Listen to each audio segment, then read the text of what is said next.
ये दुनिया रूप की चोर, बचा ले मुझे बाबू, बचा ले मुझे बाबू, बचा ले मुझे बाबू। उनकी खूबसूरती ऐसी थी कि दर्शक ही नहीं, फिल्मों के हीरो भी उन्हें देखकर मंत्रमुग्ध हो जाते थे। खुश हो के मोहब्बत ने किया दिल में बसेरा, लो तुमसे मिले। उन्होंने फिल्मों में सबसे लंबी पारी खेली और अपने साथी कलाकारों की कई पीढ़ियों के साथ अदाकारी की।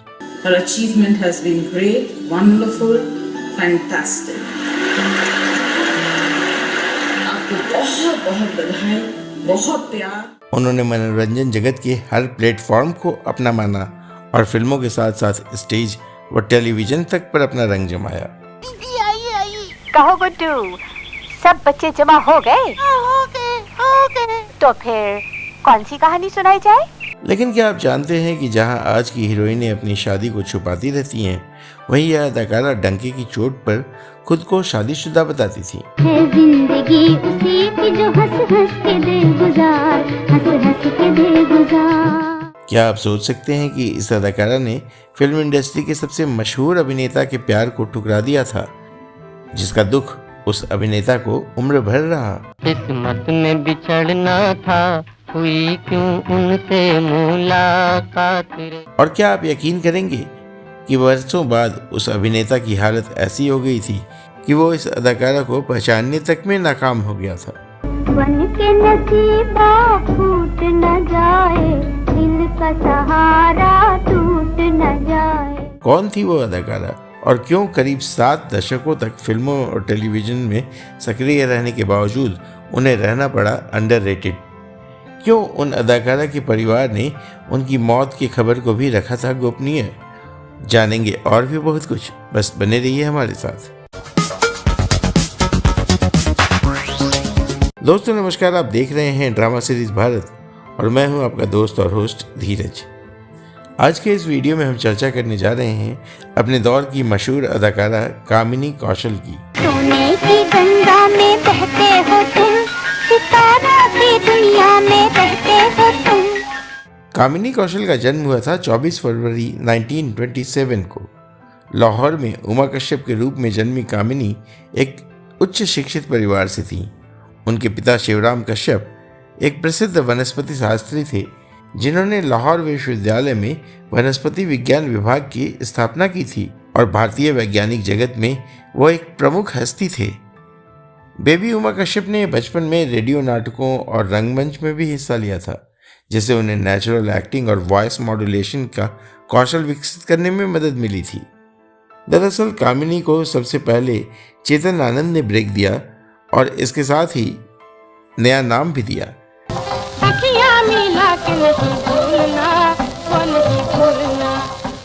कहते हैं फिल्म निर्माता चेतन आनंद ने उन्हें रेडियो पर सुना था और उनकी मधुर आवाज से प्रभावित होकर अपनी पहली फिल्म नीचा नगर ऑफर की थी। चेतन आनंद ने ही उनका नाम कामिनी रखा क्योंकि उनकी पत्नी का नाम भी उमा आनंद था और वह फिल्म का हिस्सा थी।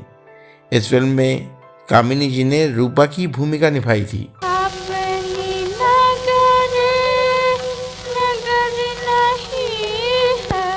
इस फिल्म ने पहले कांस फिल्म फेस्टिवल में बेस्ट फिल्म का पुरस्कार जीता था और आज भी पाम डी ओर यानी गोल्डन पाम जीतने वाली एकमात्र भारतीय फिल्म है। इस फिल्म के लिए उन्हें मॉन्ट्रियल फिल्म फेस्टिवल अवार्ड भी मिला था, जिसने उन्हें एक टैलेंटेड न्यू कमर के रूप में स्थापित किया।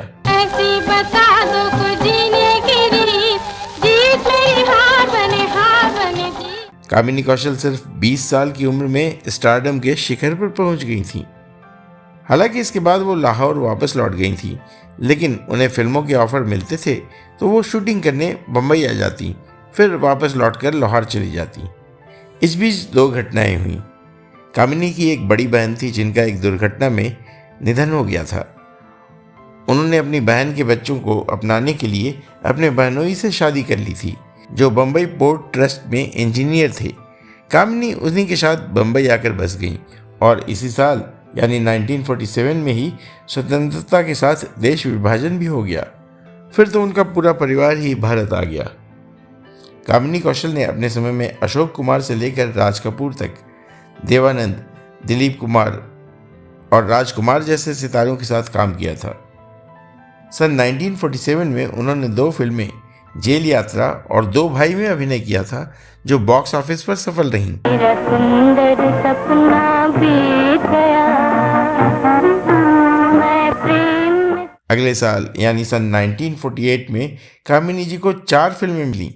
नदिया के पार, शहीद, आग और जिद्दी जैसी फिल्मों में उन्होंने शानदार अभिनय किया। जादू कर गए किसी के नैना, ये मालूम मुझे बस में नहीं, जादू कर गए।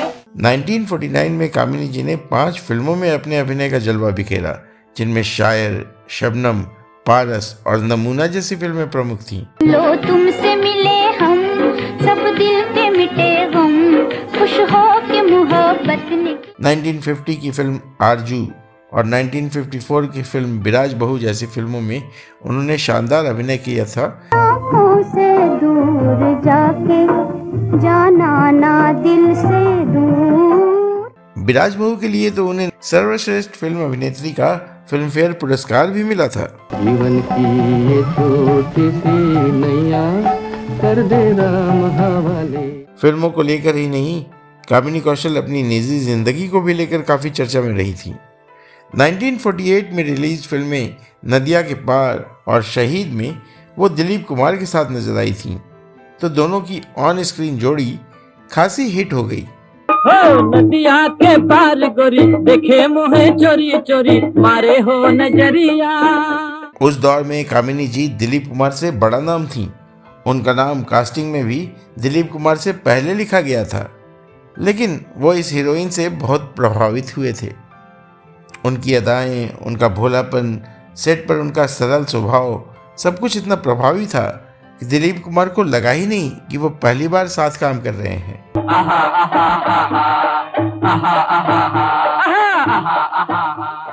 हालांकि कामिनी इसे एक प्रोफेशनल बॉन्डिंग मानती थी, लेकिन दिलीप कुमार ने उन्हें दिल में बसा लिया। कहते हैं ट्रेजेडी किंग के निजी जीवन की पहली ट्रेजेडी कामिनी कौशल ही बनी, जिन्होंने बड़ी खूबसूरती से दिलीप कुमार के प्यार को ठुकरा दिया था।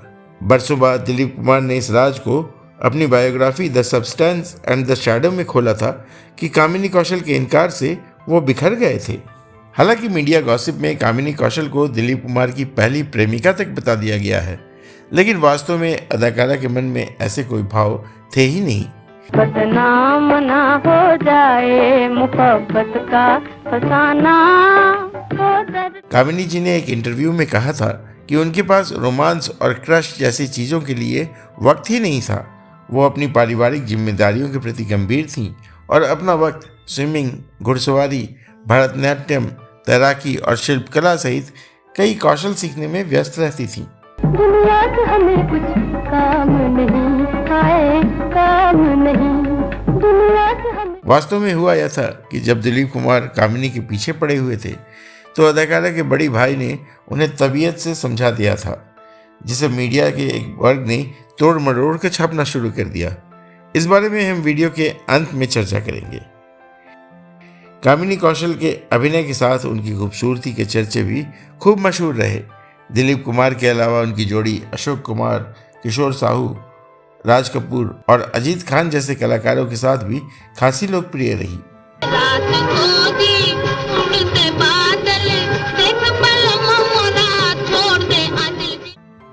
1954 में उन्होंने एक कॉमेडी फिल्म भी प्रोड्यूस की जिसका नाम था 40 बाबा एक चोर। हालांकि यह फिल्म कुछ खास नहीं चली और इसके बाद उन्होंने अभिनय में ही अपना करियर बनाने पर ध्यान दिया। बीच बीच में वो कुछ फिल्में भी प्रोड्यूस करती रहीं, लेकिन उन्हें एक अदाकारा के तौर पर ही ज़्यादा जाना जाता है। जिंदगी उसी की जो हंस हंस के दे गुजार, हंस हंस के दे गुजार। 60 के दशक की शुरुआत में उन्होंने पारिवारिक कारणों से फिल्म पर ध्यान देना कम कर दिया। उसके बाद वो नजर आई मुंशी प्रेमचंद की कहानी पर आधारित क्लासिक फिल्म गोदान में, जो 1963 में रिलीज हुई थी।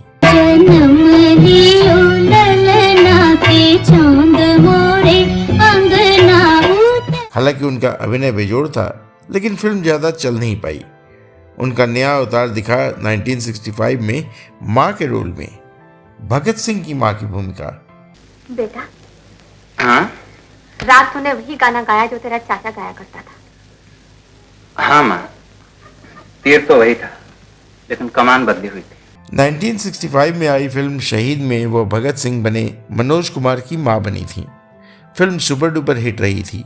हालांकि उस वक्त कामिनी कौशल की उम्र महज 38 साल थी, लेकिन उन्होंने भगत सिंह की मां के रोल में ऐसा सशक्त अभिनय किया कि दर्शक उन्हें सलाम करते नजर आए। बेटा, अपने देश के लिए एक बार मरना 100 जन्म के बराबर होता है। शाबाश, इस भावना को कभी मिटने मत देना। मनोज कुमार के लिए पहली हिट मूवी थी और इसी फिल्म ने उन्हें स्टार बना दिया था। उन्हें कामिनी जी की अदाकारी ने इतना प्रभावित किया कि जब उन्होंने 1967 में फिल्म उपकार बनाई तो उसमें भी अपनी मां की भूमिका उन्हें ही सौंपी। देख, मैं तेरे हाथ जोड़ता हूँ पूरा। कोई जरूरत नहीं है हाथ जोड़ने की। इसे जमीन चाहिए, जमीन मिलेगी। इसे हिस्सा चाहिए, हिस्सा मिलेगा। कर दो बंटवारा। हालांकि मनोज कुमार कामिनी कौशल से महज 10 साल छोटे थे, लेकिन बाद के वर्षों में वो उनकी तकरीबन हर फिल्म का हिस्सा बनी रही। पूरब और पश्चिम, शोर, रोटी कपड़ा और मकान, 10 नंबरी जैसी तमाम फिल्मों में मनोज कुमार की ऑन स्क्रीन मां कामिनी जी ही होती थी। रामचंद्र जी ने चिट्ठी भिजवाई है, पढ़ना तो क्या लिखा है। यहाँ तक कि जब उन्होंने अपने भाई राजीव गोस्वामी को लॉन्च करने के लिए 1983 में फिल्म पेंटर बाबू बनाई, तब भी उनकी मां के तौर पर कामिनी कौशल को ही चुना गया। कामिनी कौशल जी को 1969 में रिलीज फिल्म दो रास्ते, 1973 की फिल्म अनहोनी, 1974 में रिलीज फिल्म प्रेम नगर, 1976 में रिलीज महाचोर और 1978 की फिल्म हीरालाल पन्नालाल आदि के अभिनय के लिए सराहा गया था। नमस्कार रानी माँ जी। तुम हमें सिर्फ माँ नहीं कह सकते। रानी माँ जी कहने से माँ कितनी दूर हो जाती है अपने बेटे से। उन्होंने दूरदर्शन के कई धारावाहिकों में बेहतरीन अभिनय किया। देखा गुड्डू, एक झूठ को छुपाने के लिए 10 झूठ और बोलने पड़ती हैं। दीदी, हाँ, सच बताओ, बोलो। मैंने आज आइसक्रीम खाई थी। 1984 में आई द जेवल इन द क्राउन के अलावे वो खेल खिलौने, घरवाली ऊपरवाली, एलओसी और शन्नो की शादी जैसे लोकप्रिय धारावाहिकों का हिस्सा बनी थी। उन्होंने हर दौर के सितारों के साथ काम किया था। फिल्म कबीर सिंह में वो शाहिद कपूर की दादी के रूप में नजर आई थी। वहीं चेन्नई एक्सप्रेस में उन्हें शाहरुख खान की दादी के अनोखे रोल में देखा गया था। कामिनी कौशल की आखिरी फिल्म आमिर खान की लाल सिंह चड्ढा थी, जो सन 2022 में रिलीज हुई थी। एक तरह से देखा जाए तो 96 वर्ष की आयु में अभिनय करने वाली कामिनी जी इस देश की सबसे उम्रदराज अदाकारा थीं। अब आते हैं कामिनी कौशल जी के निजी जीवन पर, जिसकी चर्चा हमने बीच में ही छोड़ दी थी। उन्होंने साल 1946 में B.S. सूद से शादी की थी। दरअसल B.S. सूद कामिनी कौशल जी की बड़ी बहन के पति थे। उनके 2 बच्चे भी थे। साल 1946 में उनकी बड़ी बहन का एक रोड एक्सीडेंट में निधन हो गया था, जिसके बाद उनके बच्चों की परवरिश के लिए कामिनी ने उनकी बहन के पति से शादी कर ली। दोस्तों, जैसा कि हमने पहले भी बताया था कि कामिनी कौशल ने दिलीप कुमार से शादी करने से इनकार कर दिया था। सन 2014 में एक फिल्मी मैगजीन से बातचीत में कामिनी जी ने कहा था, उन्होंने यानी दिलीप कुमार ने अपनी बायोग्राफी में लिखा है कि वो मुझसे अलग होने के बाद बिखर गए थे, लेकिन हकीकत यह है कि हम दोनों ही बिखर गए थे। हम एक दूसरे के साथ बहुत खुश थे, लेकिन क्या कर सकते थे। यह कहकर मैं किसी को धोखा नहीं दे सकती थी कि अब बहुत हुआ, मैं जा रही हूँ। बरसों बाद एक वक्त ऐसा भी आया जब दिलीप कुमार कामिनी कौशल को सामने से देखकर भी पहचान नहीं पाए थे। दरअसल दोनों का सामना 2013 में दिवंगत एक्टर प्राण के चौथे पर हुआ था। दिलीप कुमार वहां अपनी पत्नी सायरा के साथ पहुंचे थे। इस दौरान दोनों एक दूसरे के बगल में बैठे थे। तब दिलीप साहब 90 साल के थे और कामिनी 86 की थी, लेकिन दिलीप साहब कामिनी को पहचान नहीं पाए। अब यह दिलीप कुमार का स्वास्थ्य था या बदले की भावना, या कोई नहीं समझ पाया। लेकिन ज़्यादातर लोगों का मानना था कि ट्रेजेडी किंग की शारीरिक और मानसिक अवस्था बेहद कमज़ोर थी और वो किसी को पहचान पाने में समर्थ नहीं थे। 2014 के उस इंटरव्यू के दौरान कामिनी जी ने कहा था, जब दिलीप साहब ने मुझे ब्लैंक लुक दिया तो मेरा दिल भर आया। दरअसल उस वक्त तक उन्हें किसी को भी पहचानने में दिक्कत होने लगी थी। मुझे यह देखकर बहुत दुख हुआ और मैं वहां से दूर चली गई। 14 नवंबर 2025 को कामिनी जी का दिल का दौरा पड़ने से निधन हो गया। हालांकि उनकी मृत्यु के बाद उनकी एक तस्वीर सोशल मीडिया पर ट्रेंड करने लगी, जिसमें दावा किया जा रहा था कि वो धर्मेंद्र साहब की पहली हीरोइन थी। उधर जानकारों का कहना है कि यह मीडिया का खोखलापन है जो बिना तथ्यों की जांच किए कुछ भी छाप देता है। जैसा कि हमने पहले भी जिक्र किया था, कामिनी जी ने 1965 की फिल्म शहीद में मनोज कुमार की मां का रोल निभाया था, लेकिन धर्मेंद्र उस फिल्म में थे ही नहीं।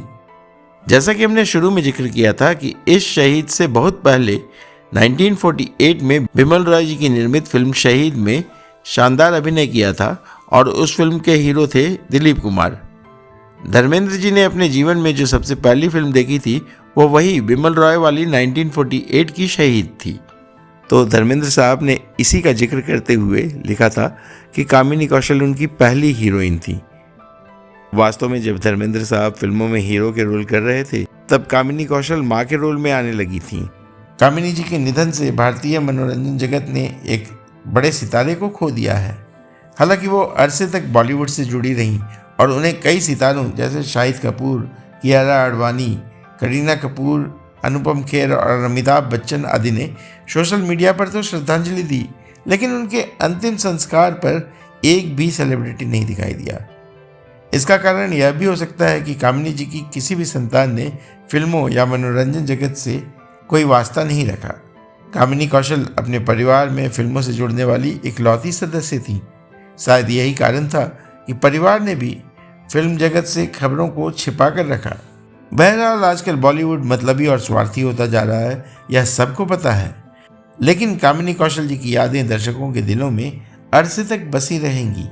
हमारी पूरी टीम की तरफ से कामिनी जी को हार्दिक श्रद्धांजलि। तो दोस्तों, आपको यह वीडियो कैसा लगा हमें कमेंट करके अवश्य बताएं। अगर आपके पास कामिनी कौशल जी से जुड़ी कोई और जानकारी हो तो वह भी कमेंट बॉक्स में अवश्य लिखिएगा। अब दीजिए अपने दोस्त और होस्ट धीरज को इजाज़त। धन्यवाद।